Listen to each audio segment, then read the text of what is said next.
Hey everybody, it's Brandon with FastDataScience.ai, and this is another episode of This Week in AI. So maybe one of these days I'll have some intro music to make this a little bit more spicy. But this is the show where I bring you what I learned from the news this week in artificial intelligence, data science, and machine learning. So let's, without any further ado, get after this week's learning. So today is February 25th, 2022.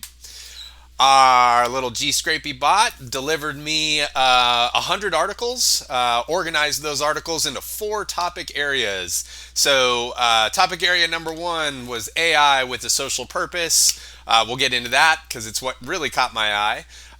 Topic number two was data science tools. We'll talk a little bit about some of the new tools hitting the market, particularly for cleaning. And then topic number three was in review. I kind of titled that in review because it really just spans a lot of different reviews of, sort of the year or the market or whatever it may be. And then topic number four, this is a common player in every week, which is education. All right, let's jump in and talk a little bit about education. So, the first article that was teed up as most representative of that particular category was this article from Analytics Insight, one of our go-to publications for a lot of the news that I get. Top 10 data science, data analytics programs to take up in 2022. All right, let me give you my take on this. Interesting data science courses indeed. Some of the ones that I found to be a little bit more interesting than the others because they were a little bit less standard than what you might typically expect when talking about data science courses. The first one, statistics for business, analytics, and data science.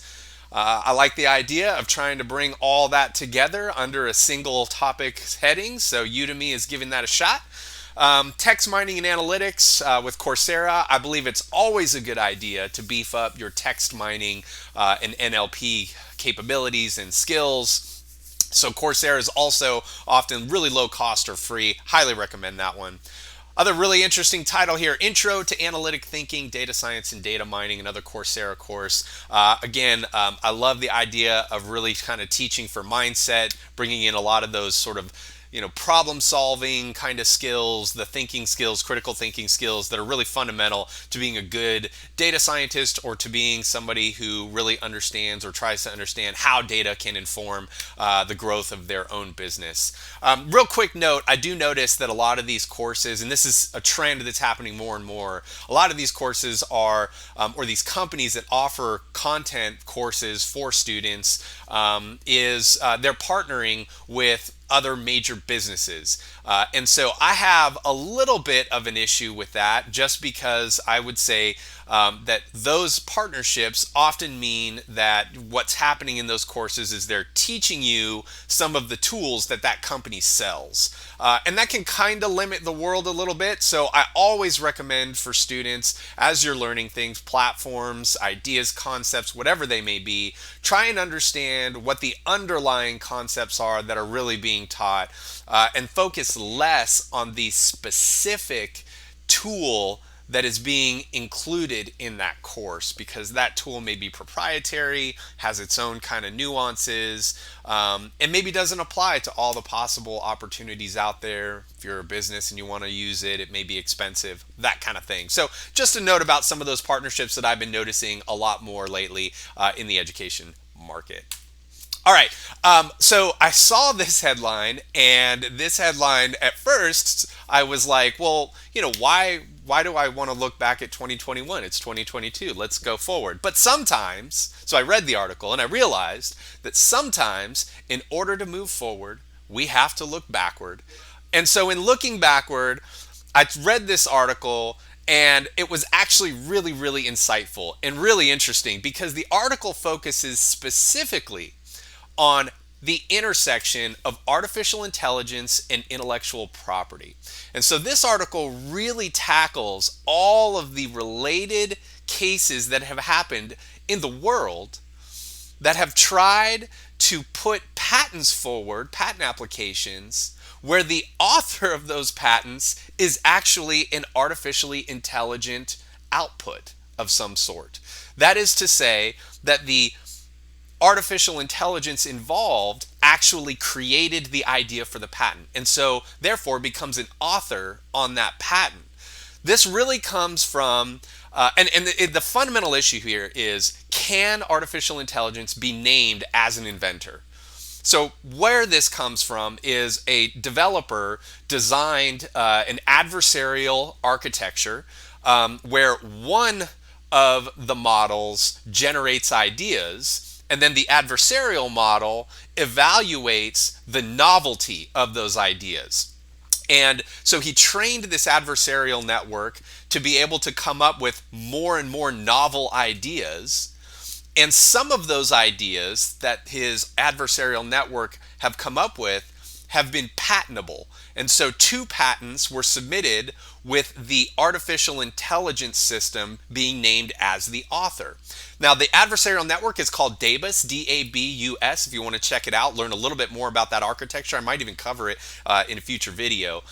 It's a really cool application of adversarial networks. But what's fascinating about this is the ethical conundrum that we're faced with here, which is, who really should be given credit for the idea that was generated?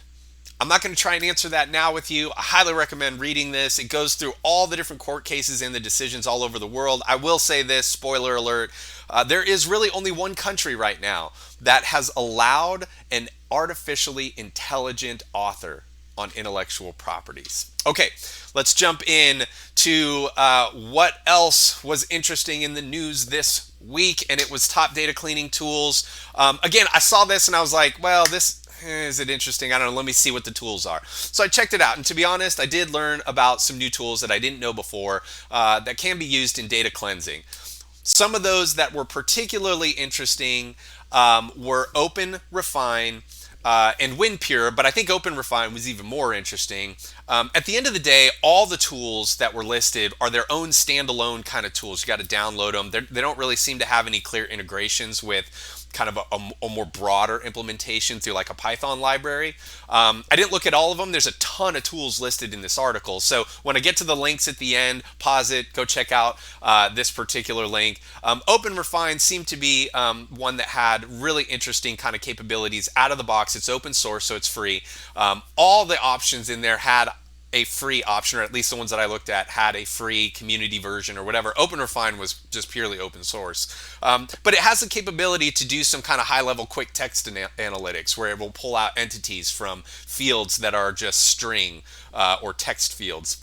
So I thought that was interesting. I didn't play with it, but maybe if I do in the future. I like to keep all of my ecosystem really kind of limited to a few tools that are broadly generalizable, like Python, which can interact with lots of other technologies. And so for me, I do a lot of that my own writing of data cleaning. But these are really interesting tools. If you're interested in kind of new things that are hitting the market to help data science teams, check them out. They're fun to play with, and they might even be useful in some of your projects. Okay. All right. What caught my eye this week? Well, what caught my eye this week is related to using AI for social good. And in this case, I'm dubbing this the QAnon machine learning system, right? So what happened? This headline hit my inbox and it said, QAnon founder may have been identified thanks to machine learning. So if you haven't been following QAnon is this conspiracy sort of individual who's really kind of ghost. Nobody really knew who this person was. But they knew that Q was putting out all kinds of conspiracy theories and stoking different, really crazy ideas, and it was generating a lot of buzz and has quite a few followers. And actually, it's argued that a lot of Q's conspiracies are what led to the attacks on the Capitol during January 6th and so on and so forth. I took a look at the article, and what I found to be really interesting, here is one of the benefits of doing these things live, is I did not do my animation. Get out of there. All right, let's jump back to this. Okay, so what I found really interesting about this is that it was 2 teams working independently. They focused solely on social media data. And essentially what they did was they performed pattern matching type analytics. So really, one team used a straight pattern matching approach where it appears as though they just simply looked at 3-character strings and then tried to identify matches across 3-character strings for different authors to determine how close all these different authors' writings were to those of QAnon.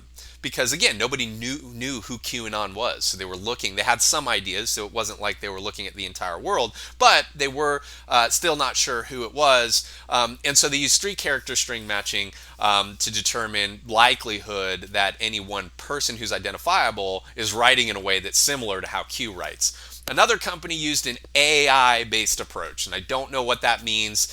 Essentially, what I think it means is they probably developed some features based off of Q's writing that they engineered. Then they passed those features through probably a straightforward classification model. Maybe it was deep learning because we're talking about language here, so they might have built some sophisticated features using some of those NLP-based engineering approaches. But essentially, my interpretation is, and again, I haven't looked at it in detail, but my interpretation is they essentially built a classifier to predict the probability that any one person's writing is similar to that of QAnon's. In doing so, in these two separate approaches, two very different approaches, they both came to the same conclusions. They identified 2 individuals in the article as being the likely writers of QAnon, and those 2 individuals appear to be sharing the burden, where one started early on, and then you saw a transition based off of the predictions in the probabilities, where the other person then sort of took over at some point. And see my hands flying here trying to show you patterns, but that's not very effective, so hopefully you get what I mean. Ultimately, what I really found interesting about this was it opened me up to the sort of more specific area of NLP application called stylometry, which is essentially using data science tools, natural language processing, natural language understanding, to look for patterns in digital text, and then to be able to assign some similarities to those patterns with other patterns. Lots of applications, obviously, in law enforcement, but there's also, the article discusses other applications. For example, one of the funnier ones was somebody was able to identify that J.K. Rowling, the author of the Harry Potter books, was actually the ghost author of some other books, and did some matching on the two and said, oh, this book is written really a lot like J.K. Rowling writes, and so it's probably J.K. Rowling. All right. Anyways, thank you so much for joining. Hopefully you found this informative and interesting. I noticed that last week's video had 2 views, so maybe I'm doing this more for myself than anything else. If you want those links, here are the links. I highly recommend checking them out. Please share if this is informative to you. If it's not, give me some feedback. I am open to everything and anything. Once again, thank you for joining, and I will see you next week. All right. Bye. You can go now. Show's over. Oh, I need to stop it.